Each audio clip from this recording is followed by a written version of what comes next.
programa Estação Saúde está de volta. Nós estamos conversando hoje sobre cirurgia bariátrica, mas antes da gente continuar falando sobre o nosso assunto de hoje, nós ouviremos uma outra dica de saúde de um dos nossos consultores aqui do programa, Dr. Mário Caporal.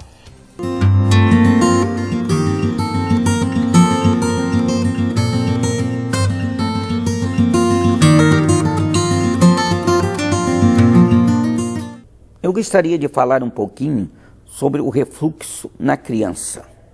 São os pequeninos que eu sempre atendo, sempre estão comigo lá na clínica.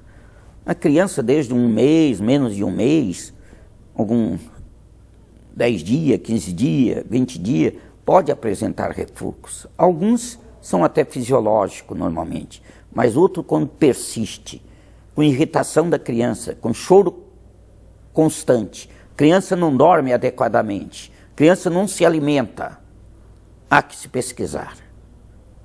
E é muito simples. O ultrassom, através da ultrassonografia, que é um método que não causa nenhum efeito prejudicial para a criança, não injeta medicamento, nada, apenas pelo mamar na hora, nós temos a possibilidade de dar o diagnóstico através da ultrassonografia, se essa criança tem refluxo ou não, se tem uma incompetência da válvula ou não. Por isso, não é possível que uma criança fique chorando o tempo todo, irritada, vomitando, apresenta vômito. Muitas vezes o vômito, a criança pode não apresentar vômito. O conteúdo do estômago, o leite, chega até a boca e volta, ele engole outra vez. Grande parte das crianças tem refluxo sem vômito. Alguns têm com vômito. Por isso é muito importante que a criança, que os pais levem as suas crianças, trazendo no pediatra, para que possa ser avaliado se essa criança é portadora de refluxo ou não. Sabemos que nas crianças maiores, principalmente, é muito comum ter crise de chia, de tosse noturna, de falta de apetite por refluxo. Então, é uma orientação minha, pela experiência que eu tenho, que toda criança que apresenta um quadro desse deve fazer os exames necessários para se chegar a uma conclusão.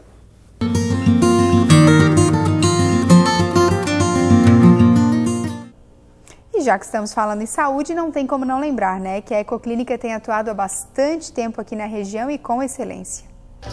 Excelência em diagnóstico por imagem, em ultrassonografia, mamografia digital, raio-x e densitometria óssea, a clínica atua há mais de 30 anos e está presente nos municípios de Tubarão, Capivari de Baixo, Braço do Norte e Armazém. É também a única clínica do setor a receber o selo Nota 10 da Vigilância Sanitária. A Ecoclínica também possui equipamento moderno para ultrassom 4D. Você, futura mamãe, pode ver com detalhes como está o desenvolvimento do seu bebê e ainda já saber características físicas. A Ecoclínica investindo na saúde para melhor atender os pacientes. Mais informações e agendamentos pelo telefone 3622-2355. Eu estou recebendo aqui no estúdio agora, então, o doutor Ricardo Reis do Nascimento, ele é cirurgião do aparelho digestivo. Nós estamos conversando sobre cirurgia bariátrica, nós já falamos sobre a questão dela ser reversível ou não, da pessoa voltar a comer como antes, né? Doutor, e a mulher que passa por uma cirurgia bariátrica, ela pode engravidar depois ou não? Pode. A nossa orientação é, a partir do momento da cirurgia, a gente tem que aguardar 2 anos para, entre aspas, parar qualquer tipo de método anticoncepcional e ela está apta a engravidar.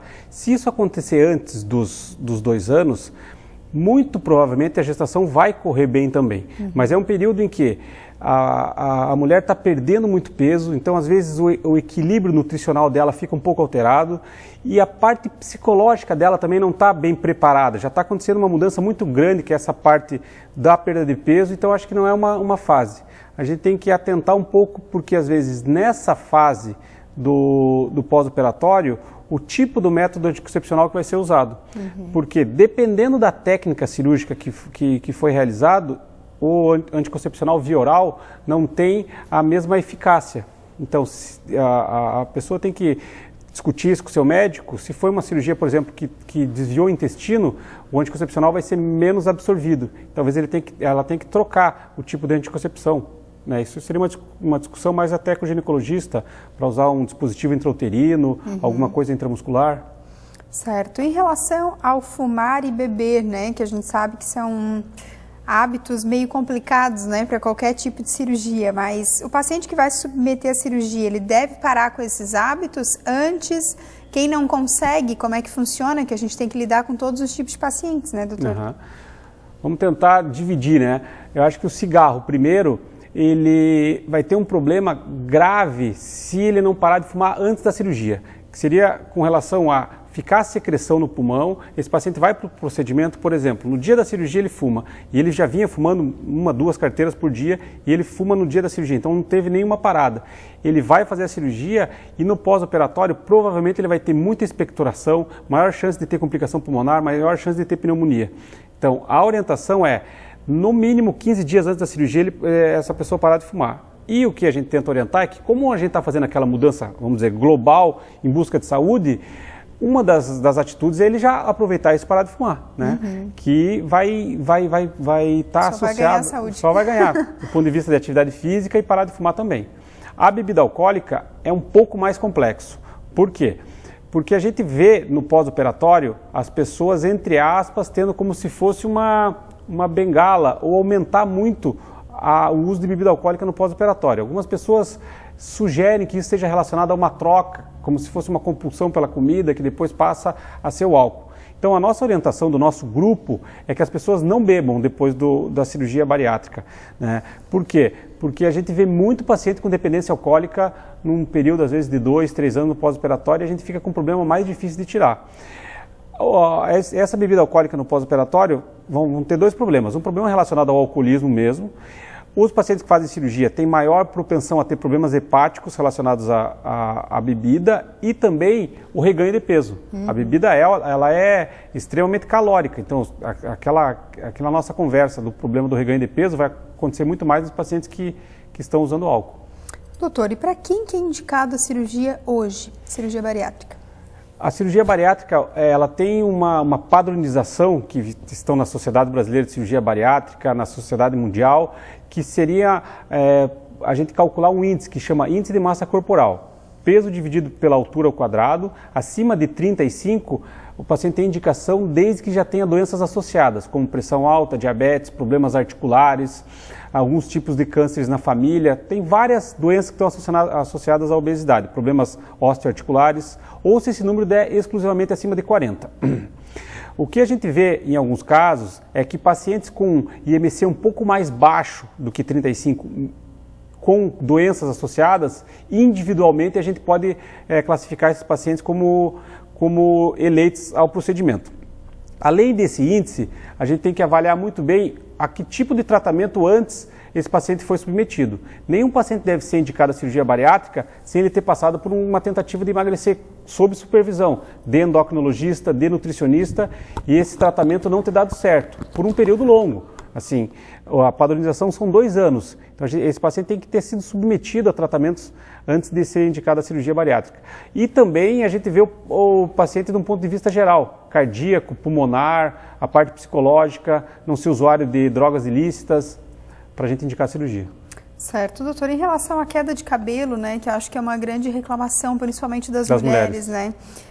Tem alguma coisa que pode ser feita para prevenir isso, ou é algo que todo paciente tem? O que a gente vê muito são pacientes no pós-operatório, principalmente no primeiro ano, dos 4 aos 8 meses, com todos os exames normais do ponto de vista de nutrição, parte nutricional, proteínas, e tendo a queda de cabelo.